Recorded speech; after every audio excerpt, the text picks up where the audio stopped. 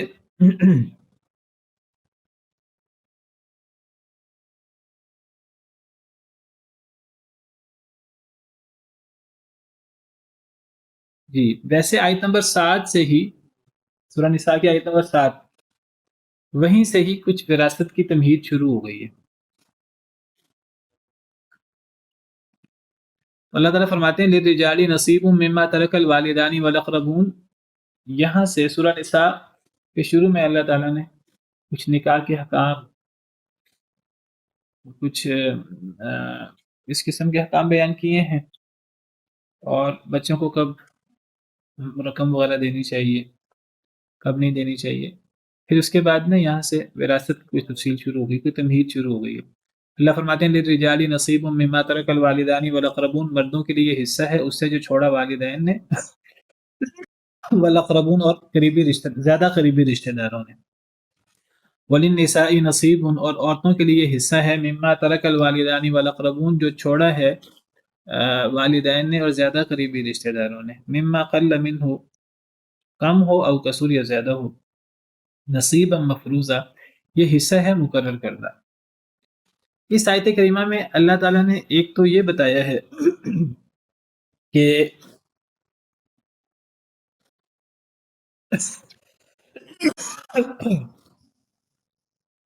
کوئی شخص فوت ہوگا تو اس کے ورثاء میں مرد بھی وارث ہوں گے، عورتیں بھی وارث ہوں گی. یہ نہیں ہوگا صرف مردوں کو وارث کریں، عورتوں کو وارث نہ کریں.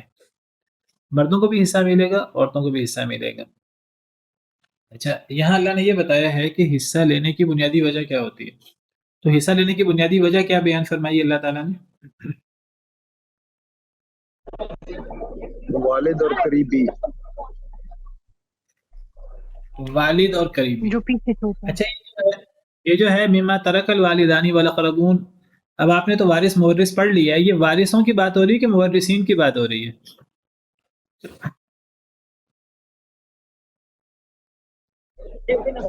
وارثوں کی ہو رہی ہے نا.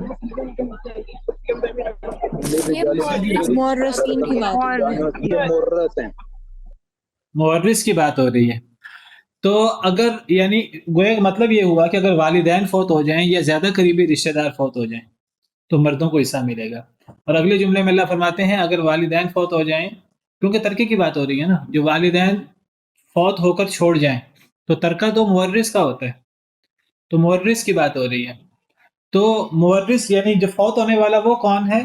وہ والدین میں سے کوئی ایک ہے، ماں یا باپ، یا فوت ہونے والا کون ہے جو زیادہ قریبی رشتہ دار ہے. والدین سے زیادہ قریبی رشتہ دار کون ہوگا؟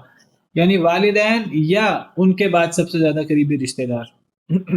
اگر فوت ہو، ترکہ چھوڑے، تو مرد وارث ہوں گے. اگلے جملے میں اللہ فرماتے ہیں اگر والدین فوت ہوں، ترکہ چھوڑیں یا زیادہ قریبی رشتہ دار، تو عورتیں بھی وارث ہوں گی، عورتیں بھی حصہ دار ہوں گی. اچھا یہ جو اب مرد حصہ دار ہوں گے، یہ مرد کیا لگیں گے ان کے، ان مورث کے؟ یہ عورتیں جو حصہ دار ہوں گی، یہ عورتیں کیا لگیں گی ان کی؟ ترکل والدان یعنی بیٹے ہو جائیں گے، وارث نسب سے بن جائے میں ہوں گے نا. قریبی رشتہ دار. یعنی اگر والد فوت ہوا تو پھر مرد کون ہوگا؟ بیٹے، اگر والد بیٹا بیٹے، اور باپ. اگر والدہ فوت، بیٹیاں، اگر والدہ فوت ہوئی تب بھی بیٹے. ہوگا. جی جی. اور اگر اقرب فوت ہوئے تو پھر مرد کون ہوں گے؟ اللاتی بھائی، یا جیسے چچا بھائی جو ہوتے ہیں، بھائی. دیکھیں اگر والد فوت ہوا، باپ فوت ہوا تو مرد ہوا بیٹا، اگر ماں فوت ہوئی تو مرد ہوا بیٹا. اور اگلے جملے میں اگر باپ فوت ہوا تو عورت ہوئی بیٹی، اور اگر ماں فوت ہوئی تو عورت ہوئی بیٹی. کہ والدین فوت جی ہو تب تو مرد عورت سمجھ آ رہے ہیں، اگر اقرب فوت ہو تو بہن وارث بھائی مرد کون ہوں گے؟ ایک تو آپ کے بہن بھائی، دوسرا اس ہم اگر کہیں وہ بھی اقرب ہوں گے بہن مرنے بھائی میں والوں کے. وہ دیکھیں والدین فوت ہو تو اولاد، اگر زیادہ قریبی رشتہ دار فوت ہو تو جو وارث ہوگا، جو ان مرد عورت کا زیادہ قریبی رشتہ دار ہوگا تو وہ وارث بھی مرد عورت بھی ان فوت ہونے والوں کے زیادہ قریبی ہوں گے. یہ نہیں ہو سکتا کہ مرنے والا تو ان مرد و عورتوں کا زیادہ قریبی رشتہ دار ہو اور وہ مرد عورت ان زیادہ قریبی رشتہ داروں کے کم قریبی رشتہ دار ہوں. ایسا تو نہیں ہو سکتا. میری بات سمجھ آ رہی کہ نہیں آ رہی؟ نہیں سمجھ آئی. جی بالکل آ رہی ہے، یعنی کہ دونوں کا رشتہ میں نہیں شیخ کچھ سمجھ نہیں آ رہا. میں یہ کہنا چاہ رہا ہوں میں یہ کہنا چاہ رہا ہوں جی ایسا ہو کیسے سکتا ہے کہ ایک طرف سے تو قریبی رشتے داری ہو اور دوسری طرف سے نہ ہو؟ دور کی رشتہ داری ہے، ایسا کیسے ہو سکتا ہے؟ بالکل گویا کہ میں آپ کو یہ بتانا چاہ رہا ہوں کہ اس آیت کریمہ میں اللہ تعالیٰ مورث کی بات کر رہے ہیں. فوت ہونے والے وہ والدین ہوں یا وہ زیادہ قریبی رشتہ دار ہوں گے تو مردوں کو حصہ ملے گا، عورتوں کو حصہ ملے گا. اب سوال پیدا ہوا کہ وہ مرد عورت جو جن کو حصہ ملے گا وہ کیا لگے ان مرنے والوں کے؟ یا تو وہ لگے اولاد یا وہ لگے زیادہ قریبی رشتہ دار. میری بات سے اتفاق ہے؟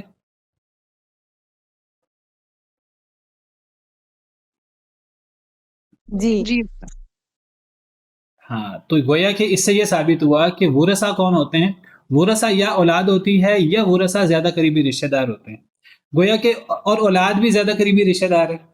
تو گویا کہ ایک جملے میں اگر میں کہوں کہ ورثہ کون ہوتے ہیں اس آیت کریمہ کی روشنی میں، وہ کون ہوتے ہیں؟ الاقرب ہوتے ہیں، اقربون ہوتے ہیں ورثہ. یہ بات ثابت ہوئی اس آیت سے، چاہے وہ مرد ہوں چاہے وہ عورتیں ہوں. جی شیخ. کیونکہ اولاد بھی اقرب ہے نا. اولاد سے زیادہ قریبی رشتہ کیا ہوگا؟ بیٹا یا بیٹی، وہ بھی اقرب ہے. تو والدین فوت ہوں گے تو اولاد وارث ہوگی، زیادہ قریبی رشتہ دار فوت ہوں گے تو مرد اور جو ان کے وارث ہوں گے وہ بھی اقرب ہوں گے. گویا کہ وراثت کی بنیاد اقربیت ہے. یہ بہت بڑا اصول ہے جو اس آیت کریمہ سے ہمیں پتہ لگا. اس سے بہت بڑے مسئلے ہمارے حل ہوتے ہیں. لوگ کہتے ہیں جی یتیم پوتا دادا فوت ہو گیا، یتیم پوتے کو حصہ ملنا چاہیے. بتائیے یتیم پوتے کو حصہ ملنا چاہیے کہ بیٹے کو حصہ ملنا چاہیے؟ بیٹے کو، کیونکہ بیٹے کا بالکل جڑ کے ساتھ لگا ہوا ہے نا، وہ تو اس کی شاہ ہو جائے گی ایک لحاظ سے. کیونکہ بیٹا اقرب ہوا ہے. قرآن کہتا ہے اقرب وارث ہوں. یہ بہت بڑا اصول ہے. قریب وارث نہیں ہوگا، اقرب وارث ہوگا. اور اقرب کون ہے؟ یہ سپرلیٹو ڈگری ہے عربی گرامر کی روح سے. افعل التفضیل کیا معنی دیتا ہے؟ موسٹ. ٹھیک ہے، سب سے قریب، جو سب سے بڑا. سب سے قریبی ہے. بیٹا پوتا میں بیٹا وارث ہوگا، پوتا وارث نہیں ہوگا. باپ دادا میں کون وارث ہوگا؟ باپ وارث ہوگا، دادا نہیں ہوگا. ماں نانی میں کون وارث ہوگا؟ ماں وارث ہوگی. میت کی ماں بھی موجود ہے، نانی بھی موجود ہے تو ماں وارث ہوگی. بھائی بھتیجا میں کون وارث ہوگا؟ تو یہ اس آیت کریمہ سے ثابت ہوتا ہے کہ بھائی وارث ہوگا. بیٹے اور بھائی میں سے کون وارث ہوگا؟ بیٹا وارث ہوگا.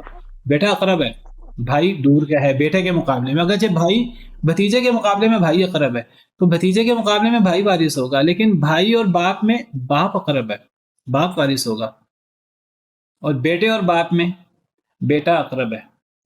یہ میں نے آپ کو ایک موٹا سا اصول بتایا ہے جو وراثت کی جو پہلی آیت ہے. اگرچہ یہ یعنی جو تفصیلی اور لمبی آیت نہیں ہے لیکن اس نے ہمیں ایک اصول دے دیا ہے کہ وارث اقرب ہوتا ہے.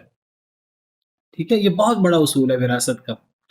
ہم لوگ کہتے ہیں جی اچھا وہ یتیم پوتا، تو یتیم پوتا جو ہے وہ اس کو تو بس کمانے کو کوئی چیز نہیں ہے تو اس کی بجائے ہم بیٹے کو وارث بنا دیں. بیٹا تو ممکن ہے خود وہ کاروبار کرتا ہو. ٹھیک ہے، تو ہم یتیم تو وراثت کی بنیاد اصل میں ہمدردی نہیں ہے. ہمدردی کے لیے اللہ نے کفالت یتیم اور دیگر اللہ نے احکامات رکھے ہیں. وہ اگر یتیم پوتا موجود ہوگا، بیٹا بھی موجود ہوگا تو بیٹے پر یتیم پوتے کی جو اس بیٹے کا بھتیجا لگے گا تو بیٹے پر اللہ نے دیگر احکامات کے ذریعے، وراثت کے حکم کے ذریعے نہیں، دیگر احکامات کے ذریعے اللہ نے بیٹے پر یتیم بھتیجے کی کفالت فرض کی ہے.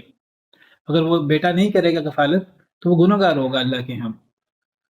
لیکن وراثت جو ہے وہ بیٹے کی ہوگی، وہ یتیم پوتے کی نہیں ہوگی. کیونکہ یتیم پوتا اقرب نہیں ہے، اقرب بیٹا ہے. اگر ہم کہ نہیں جی وہ یتیم پوتے کو تو باپ والا حصہ ملنا چاہیے، اس کا باپ فوت ہو گیا، اگر اس کا باپ زندہ ہوتا تو وہ وارث ہوتا، تو اس کا حصہ بھئی وہ تو فوت ہو گیا، اب جو زندہ وہ رسائیں وہ وارث ہوں گے نا. تو زندہ میں ایک میں یہ نہیں کہتا کہ پوتا ہمیشہ محروم ہوتا ہے، اگر بیٹا نہ ہو تو پوتا وارث ہوتا ہے. اگر بیٹا پوتا دونوں موجود ہوں، چاہے پوتا جو ہے وہ کما نہیں رہا اور وہ یتیم ہے، اور بیٹا چاہے مالدار ہے، وارث مرنے والے کا بیٹا ہی ہوگا، اقرب وارث ہوتا ہے. اگر ہم کہ نہیں جی وہ یتیم پوتے کو دیکھنا چاہیے، وہ تو اس کو ضرورت ہے، اگر ہم نے ضرورت کو دیکھنا ہے کہ کس کو زیادہ ضرورت ہے، تو پھر وہ وراثت بیٹے پوتے کو دینے کی بجائے وہ کسی غریب مسکین چوکی دار کو دے دینی چاہیے. ایک سیٹھ کی وراثت وہ غریب مسکین چوکی دار کو. تو یہ آپ کو یہ اصول سمجھ میں آ گیا، یہ اقربیت والا، وراثت کی بنیاد اقربیت ہے، وراثت کی بنیاد ہمدردی نہیں ہے فلاں کو ضرورت مند ہے فلاں کو دے دو.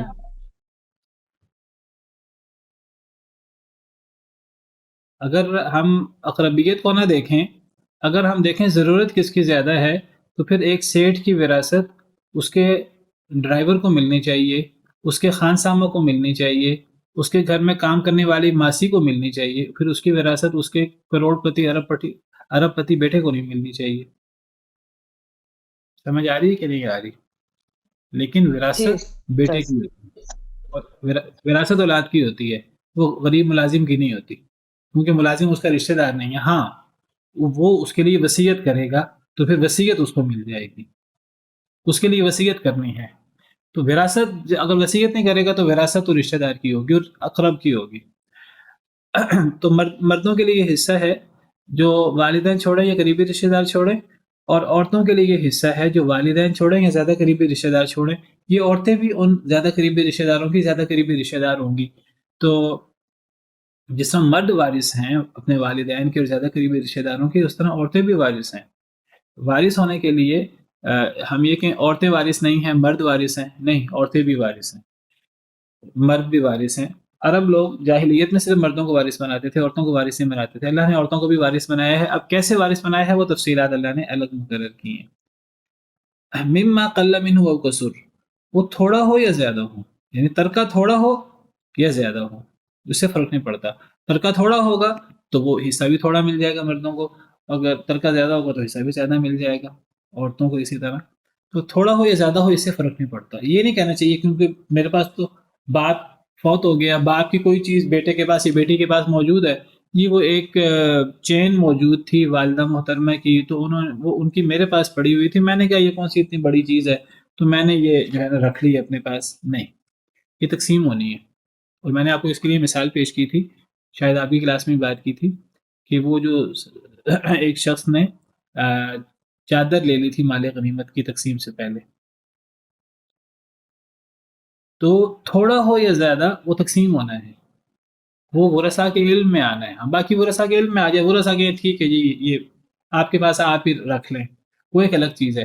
ورنہ ہر چیز جو ہے وہ وراثت میں آنی ہے، تقسیم میں آنی ہے، تھوڑی ہو یا زیادہ ہو اس سے فرق نہیں پڑتا. نصیب مفروضہ حصہ ہے مقرر کیا ہوا. وَإِذَا حَضَرَ الْقِسْمَةَ، اور جب حاضر ہو جائیں تقسیم کے وقت، اولو القربى زیادہ قریبی لوگ، والیتامى اور یتیم، والمساکین والمسکین، فارزقوہم منہ، تو رزق دو انہیں اس سے. وقولوا لهم قولا معروفا، اور کہو ان کے لیے معروف بات. اگر وراثت بٹ رہی ہے کسی جگہ، خاندان میں لوگ اکٹھے ہیں، وراثت تقسیم ہو رہی ہے، ایک مالدار شخص فوت ہوا، اس کی وراثت تقسیم ہو رہی ہے، اللہ کی طرف سے وراثت کے وقت ایسے قریبی رشتہ دار ہیں جو وارث نہیں بن رہے اس کے، لیکن وہ وراثت کی تقسیم کے وقت موجود ہیں، تو پھر اللہ کیا کہتے ہیں؟ اللہ کہتے ہیں وہ قریبی رشتہ دار ہیں، یا کوئی یتیم آ جاتا ہے، کوئی مسکین آ جاتا ہے جو رشتہ دار نہیں بھی ہے، لیکن وہ اس تقسیم وراثت کے وقت وہ سامنے آ گیا، پھر انہیں کچھ نہ کچھ دینا چاہیے. اخلاق ادب کا تقاضا یہ ہے، اخلاق حسنہ کا تقاضا یہ ہے، انہیں دینا چاہیے. اللہ کا حکم ہے انہیں کچھ نہ کچھ دو. اور ساتھ ہی کہا وقولوا لهم قولا معروفا، اور کہو ان کے لیے اچھی بات.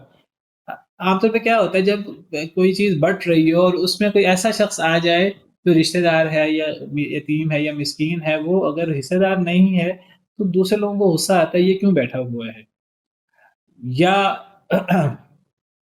کسی ضرورت سے اسے بٹھایا ہوتا ہے کسی وجہ سے، کسی کام سے، کسی تقسیم کی وجہ سے، تو پھر دل میں پیچتاب کھا رہے ہوتے ہیں کہ جی اب اس کو کچھ دینا پڑے گا.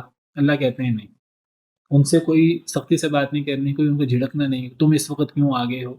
اگر ان کو نہیں دینا تو وہی بات ہے، قول معروف و مغفرۃ خیر من صدقۃ یتبعها اذی، اچھی بات کہہ دینا اور معاف کرنے کا کہہ دینا کہ جی معاف کر دیں، یہ زیادہ بہتر ہے.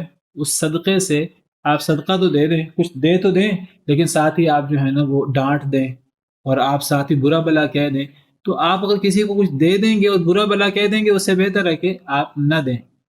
تو اللہ کہتے ہیں دو بھی کچھ نہ کچھ اور معروف بات کہو، ایسی بات کو جس میں ڈانٹ ڈپٹ نہ ہو. تو ایسے ہی جیسے کہ ہمارے ہاں جب عید وغیرہ کے موقع پر گوشت بن رہا ہوتا ہے تو بعض دفعہ کچھ ایسے لوگ آ جاتے ہیں جن کا اس میں حصہ نہیں ہوتا. گائے میں 7 حصے ہیں تو گائے کا گوشت بٹ رہا ہے یا کوئی اور، تو اس میں کوئی آ جائے تو اس کو دے دلا دینا چاہیے. اسی طرح وراثت کی تقسیم کے وقت کوئی آ جائے اسے کچھ نہ کچھ دے دلا دینا چاہیے. اس کے بعد فرمایا کہ وَلْيَخْشَ الَّذِينَ لَوْ تَرَكُوا مِنْ خَلْفِهِمْ ذُرِّيَّةً ضِعَافًا خَافُوا عَلَيْهِمْ، چاہیے کہ ڈریں وہ لوگ اگر وہ چھوڑیں اپنے پیچھے کمزور اولاد، ذُرِّيَّةً اولاد، ضِعَافًا کمزور، خَافُوا عَلَيْهِمْ وہ ان پر ڈرتے ہیں. فَلْيَتَّقُوا اللَّهَ پس چاہیے کہ وہ ڈریں اللہ تعالیٰ سے، وَلْيَقُولُوا قَوْلًا سَدِيدًا اور چاہیے کہ وہ کہیں سیدھی بات. کیا مطلب اس آیت کریمہ کا؟ اس آیت کریمہ کا مطلب ہے کہ لوگوں کو ڈرنا چاہیے کہ جس طرح اگر وہ اپنے پیچھے کمزور اولاد چھوڑ جائیں تو وہ کمزور اولاد کے بارے میں ڈرتے ہیں ہماری اولاد کا کون والی وارث ہوگا، ہماری اولاد پہ کوئی ظلم زیادتی نہ کرے. اسی طرح لوگوں کو دوسروں کی کمزور اولاد کے بارے میں ڈرنا چاہیے. جس طرح ایک انسان اپنی اولاد کے بارے میں اپنی کمزور اولاد کے بارے میں ڈرتا ہے، اگر میں مر گیا میرے پیچھے سے میری اولاد کا والی وارث کون ہوگا، جس طرح انسان اپنی اولاد، اپنی کمزور اولاد کا، انسان بیمار ہو اور اس کی اولاد کمزور ہو، انسان سوچے، فکر مند ہو کہ میری اولاد کا والی وارث کون ہوگا، تو جس طرح انسان اپنی اولاد کے بارے میں، کمزور اولاد کے بارے میں ڈرتا ہے، اسی طرح انسان کو دوسروں کی کمزور اولاد کے بارے میں ڈرنا چاہیے. کیا مطلب اس کا؟ یعنی کہ اگر اس نے وصیت کیا تو اس کی وصیت کو چھوڑ جائے یا پھر بدلا نہ جائے، کوئی چینج نہ کر دی جائے. یا تو اس سے مراد ہے کہ اگر ایک شخص نے کسی کمزور شخص کے لیے اپنے خاندان میں کسی یتیم کے لیے کسی نے وصیت کر دی ہے، دوسرے لوگ کہتے ہیں نہیں جی ہمیں تو وصیت پوری نہیں کرنی، وصیت پوری کرنے سے ہمیں نقصان ہوگا، تو اللہ کہ تو گویا کہ اس وصیت کو نہیں بدلا جائے گا. لیکن وہ ورثہ مالدار ہیں، بڑے ہیں، تو وہ کہتے ہیں جی نہیں ہمیں وصیت پوری نہیں کرنی. اگر ہم وصیت پوری کریں گے، ہمارے والد نے وصیت کر دی رحم کھاتے ہوئے، یعنی والد نے کوئی خاندان کے اندر ایک یتیم کوئی بچہ ہے، اس کے لیے والد نے کوئی 5 لاکھ کی وصیت کر دی، 50 لاکھ جائیداد ہے، کروڑ روپے جائیداد ہے، 5 لاکھ وصیت کر دی، 2 لاکھ وصیت کر دی، تو ورثہ کے نہیں جی یہ وراثت تقسیم نہیں ہونی چاہیے. تو اللہ تعالیٰ کہتے ہیں کہ اگر کوئی وصیت ہو گئی ہے، اور وصیت میں نے ذکر کیا تھا کمزور کے بارے میں ہوتی ہے، قرض طاقتور کے بارے میں ہوتا ہے، اور اللہ نے حالانکہ ہمیں قرض پہلے واپس کرنا، وصیت بعد میں واپس کرنی ہے. قرآن میں ہر جگہ وصیت کا ذکر پہلے، اور اس کی وجہ بھی میں نے آپ کے سامنے ذکر کی تھی. اس کی وجہ یہ کہ وصیت کمزور کا حق ہوتا ہے، تو وہ کمزور ہیں. تو جس طرح انسان کوئی اپنے بچے کے بارے میں پریشان ہوتا ہے کہ اگر میں مر جاؤں میرے پاس میرے بچوں کا والی وارث کون ہوگا، تو دوسروں کے بچوں کے بارے میں بھی اتنا ہی فکر مند ہو کر ان کا کوئی حصہ ہے تو ان کے حصے میں کوئی ظلم زیادتی نہیں ہونی چاہیے. بعض مفسرین نے اس کی یہ تفسیر کی ہے کہ کمزوروں کے بارے میں کوئی وصیت ہے تو اس وصیت کے پورا کرنے میں کسی کو رکاوٹ نہیں بننا چاہیے. بعض علماء نے اس سے مراد لیا مرنے والا شخص، کہ مرنے والا شخص ڈرے کمزوروں کے بارے میں اور دوسروں کے بچوں کے بارے میں، جس طرح وہ اپنے بچوں کے بارے میں، اگر بچے اس کے چھوٹے ہوں وہ ان کے بارے میں پریشان ہوتا ہے، اس کو دوسروں کے بچوں کے بارے میں بھی ڈرنا چاہیے. تو ڈر کر کیا کرنا چاہیے؟ ڈر کر ان کے لیے کچھ نہ کچھ وصیت کرنی چاہیے. اگر خاندان میں ایسے لوگ ہیں جو چھوٹے ہیں، جو یتیم ہیں، اس سے بعض علماء نے استدلال کیا کہ اگر یتیم پوتا موجود ہو، جس کی ابھی میں بات کر رہا تھا پہلی آیت میں، اگر یتیم پوتا موجود ہو اور اس کو پتہ ہے کہ میں فوت ہو جاؤں گا تو میرے بیٹے بھی موجود ہیں اور میرے مال کے وارث میرے بیٹے بن جائیں گے. اگر یتیم پوتا، یتیم بھتیجا موجود ہے جو وارث نہیں بن رہا، تو جس طرح اس کا اگر اپنا بیٹا ہوتا چھوٹا تو وہ اس کے بارے میں ڈرتا، تو اس کو دوسروں کے چھوٹے بچوں کا بھی دھیان کر کے کیا کرنا چاہیے؟ اس کو اس کے لیے وصیت کرنی چاہیے. بعض علماء نے ایسی وصیت کو ضروری قرار دیا ہے. تو یتیم پوتا وغیرہ یا ایسی کوئی صورت ہو جو وارث نہ بن رہا ہو، تو آپ نے کسی کو اڈاپٹ کیا ہے تو وہ وارث تو نہیں ہے باپ کا، لیکن اب وہ آپ نے اڈاپٹ کیا ہے، وہ ضرورت مند ہے، آپ وہ وارث تو نہیں ہے، آپ کو اس کے لیے وصیت کرنی چاہیے. اگر آپ کا اپنا بچہ ہوتا تو آپ اس کے بارے میں ڈرتے، تو وہ دوسرے کا بچہ ہے، آپ نے اڈاپٹ کر لیا، آپ نے اچھا کیا اڈاپٹ کیا، تو اب آپ مزید اچھا کر دیں کہ آپ اس کے لیے وصیت بھی کر جائیں. سمجھ آ گئی؟ جی استاد. تو یا تو یہ مرنے والے کے بارے میں ہے، وہ وصیت کر کے جائے جہاں وصیت کی ضرورت ہے. اگر نہیں کرے گا تو گناہ گار بھی ہو سکتا ہے اگر ایسی چیز بڑی واضح ہو. یا یہ وہ اس نے وصیت کر دی ہے تو ورثہ میں سے کوئی رکاوٹ بن رہا ہے وصیت میں، تو اللہ اس کو کہہ رہے ہیں تمہارے اپنے بچے ہوتے ہیں تو تم کیا کرتے؟ جس طرح تم اپنے بچے کے بارے میں ڈرتے ہو تو دوسروں کے بچوں کے بارے میں بھی اسی طرح ہی ڈرو. فَلْيَتَّقُوا اللَّهَ، پس چاہیے کہ اللہ سے ڈریں. وَلْيَقُولُوا قَوْلًا سَدِيدًا، چاہیے کہ سیدھی بات کریں. تو اس سے میت بھی مراد ہو سکتی ہے، اور اس سے ایسے لوگ بھی مراد ہو سکتے ہیں جو وراثت کے نفاذ میں رکاوٹ بن رہے ہوں. اور پھر یہ بڑی غور طلب آیت ہے، الذین یأکلون اموال الیتامی ظلما انما یأکلون فی بطونہم نارا، جو لوگ یتیموں کا مال ظلم کر کے کھاتے ہیں وہ مال نہیں کھاتے، وہ اصل میں اپنے پیٹوں میں آگ کھاتے ہیں. وسیصلون سعیرا، اور ان قریب وہ داخل ہوں گے بھڑکتی ہوئی آگ میں. اصل میں کسی کا حصہ بن رہا ہے اور وہ یتیم ہے، باپ فوت ہو گیا، باپ مالدار ہے، اس کی وراثت اس کے بچوں کو ملنی، بچے چھوٹے ہیں، تو اب باپ کے بیٹے موجود چھوٹے ہیں، بھائی قابض ہو جاتے ہیں اور وہ پھر دیتے نہیں ہیں. تو اللہ کوئی اس قسم کی چیز جو وراثت کھا جائے، عورتوں کا حصہ کوئی کھا جائے کسی کی کمزوری کی وجہ سے، تو اللہ کہتے ہیں وہ کسی کا حصہ نہیں کھا رہے، بہت وہ خطرناک سودا کر رہے ہیں، وہ اپنے پیٹوں میں آگ کھا رہے ہیں اور وہ بھڑکتی ہوئی آگ میں داخل ہوں گے. وراثت کا معاملہ یہ ہلکا معاملہ نہیں ہے. حدیث مبارکہ میں آتا ہے کہ اگر ایک بندہ دوسرے کی زمین وراثت وغیرہ کے اندر کسی کا حصہ وہ اگر وہ کھا لے، بالشت برابر کسی کا حصہ مار لے، تو قیامت کے دن ساتوں زمینیں، صحیح بخاری کے حدیث ہے، اس کے گلے میں توپ بنا کے ڈال دی جائیں گی. وہ اپنے پیٹوں میں آگ کھا رہا ہے، وہ کوئی مال کوئی مزے کی چیز نہیں کھا رہا. اسی پر بس کرتے ہیں ہم انشاءاللہ. کل جو وراثت کی اصل آیات ہیں ان کو انشاءاللہ پڑھیں گے. سبحان ربک رب العزت عما یصفون وسلام علی المرسلین.